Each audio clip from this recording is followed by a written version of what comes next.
ರಾಜ್ಯ ಕಾಂಗ್ರೆಸ್ ಸರ್ಕಾರದ 5 ಗ್ಯಾರಂಟಿ ಯೋಜನೆಗಳ ಪೈಕಿ 4ನೇ ಗ್ಯಾರಂಟಿ ಯೋಜನೆ ನಿರುದ್ಯೋಗಿ ಯುವಜನರಿಗೆ ಮಾಸಿಕ ಸಹಾಯಧನವನ್ನು ನೀಡುವ ಯುವ ನಿಧಿ ಯೋಜನೆ. ಯುವ ನಿಧಿ ಯೋಜನೆಗೆ ಇವತ್ತು ಸಿಎಂ ಸಿದ್ದರಾಮಯ್ಯ ಮತ್ತು ಡಿಸಿಎಂ ಡಿಕೆ ಶಿವಕುಮಾರ್ ಅವರು ಶಿವಮೊಗ್ಗ ನಗರದ ಫ್ರೀಡಂ ಪಾರ್ಕ್ನಲ್ಲಿ ಅಧಿಕೃತವಾಗಿ ಚಾಲನೆಯನ್ನ ನೀಡಿದ್ದಾರೆ.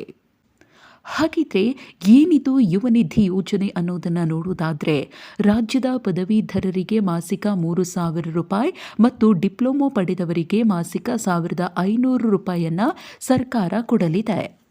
ಇನ್ನು ಯುವ ನಿಧಿಗೆ ಯಾರು ಅರ್ಜಿ ಸಲ್ಲಿಸಬಹುದು ಅನ್ನೋದನ್ನು ನೋಡುವುದಾದರೆ, ಅರ್ಜಿ ಸಲ್ಲಿಕೆ ಮಾಡುವವರು ಕರ್ನಾಟಕದ ನಿವಾಸಿಯಾಗಿರಬೇಕು. 2023ರಲ್ಲಿ ಪದವಿ ಅಥವಾ ಡಿಪ್ಲೊಮೊ ಉತ್ತೀರ್ಣರಾಗಿರಬೇಕು. ಇನ್ನು ಉತ್ತೀರ್ಣರಾಗಿ 180 ದಿನಗಳಾದರೂ ಕೂಡ ಉದ್ಯೋಗ ಸಿಗದೆ ನಿರುದ್ಯೋಗಿಗಳಾಗಿರಬೇಕು. ಅರ್ಜಿ ಸಲ್ಲಿಸಿದ ದಿನದಿಂದ ಹುದ್ದೆ ಸಿಗುವವರೆಗೂ ಅಥವಾ 2 ವರ್ಷ ಗರಿಷ್ಠ ಅವಧಿಯವರೆಗೂ ಮಾತ್ರ ಈ ನಿರುದ್ಯೋಗ ಭತ್ಯೆ ಸಿಗಲಿದೆ. ಇನ್ನು ಯುವ ನಿಧಿಗೆ ಅರ್ಜಿಯನ್ನು ಸಲ್ಲಿಸುವುದು ಹೇಗೆ ಅಂತ ನೋಡೋದಾದರೆ, ಅರ್ಹ ಫಲಾನುಭವಿಗಳು ಕರ್ನಾಟಕ ಸರ್ಕಾರದ ಸೇವಾ ಸಿಂಧು ಪೋರ್ಟಲ್ನಲ್ಲಿ ಅರ್ಜಿಯನ್ನು ಸಲ್ಲಿಕೆ ಮಾಡಬಹುದು. ಇದರ ಜೊತೆಗೆ ಗ್ರಾಮ 1, ಕರ್ನಾಟಕ 1ಗಳಲ್ಲೂ ಕೂಡ ಅರ್ಜಿಯನ್ನು ಸಲ್ಲಿಕೆ ಮಾಡುವುದಕ್ಕೆ ಅವಕಾಶ ಮಾಡಿಕೊಡಲಾಗಿದೆ. ಇನ್ನು ಅರ್ಜಿಯ ಜೊತೆಗೆ ಸಲ್ಲಿಸಬೇಕಾದ ದಾಖಲೆಗಳನ್ನು ನೋಡೋದಾದರೆ, ಪದವಿ ಅಥವಾ ಡಿಪ್ಲೊಮೊ ಅಂಕಪಟ್ಟಿಯನ್ನು ಸಲ್ಲಿಕೆ ಮಾಡಬೇಕು.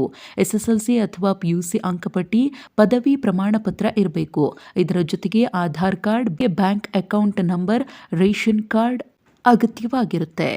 ಇನ್ನು ಈಗಾಗಲೇ ಯುವ ನಿಧಿ ಯೋಜನೆಯ ರಿಜಿಸ್ಟ್ರೇಷನ್ ಪ್ರಕ್ರಿಯೆಗೆ ಚಾಲನೆ ಸಿಕ್ಕಿದ್ದು, ಆನ್ಲೈನ್ ಮೂಲಕ ಈವರೆಗೆ 65,000ಕ್ಕೂ ಹೆಚ್ಚು ಪದವಿ ಮತ್ತು ಡಿಪ್ಲೊಮೊ ಅಭ್ಯರ್ಥಿಗಳು ರಿಜಿಸ್ಟ್ರೇಷನ್ ಮಾಡಿಕೊಂಡಿದ್ದಾರೆ.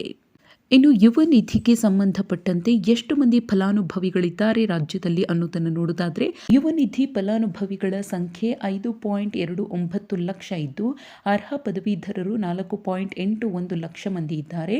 ಹಾಗೆಯೇ 48,153 ಮಂದಿ ಡಿಪ್ಲೊಮೊ ತೇರ್ಗಡೆಯಾಗಿರುವವರಿದ್ದಾರೆ. ಯುವ ನಿಧಿ ಹಣವನ್ನು ನೇರವಾಗಿ ಅರ್ಹ ಫಲಾನುಭವಿಗಳ ಖಾತೆಗೆ ವರ್ಗಾವಣೆ ಮಾಡಲಾಗುತ್ತೆ.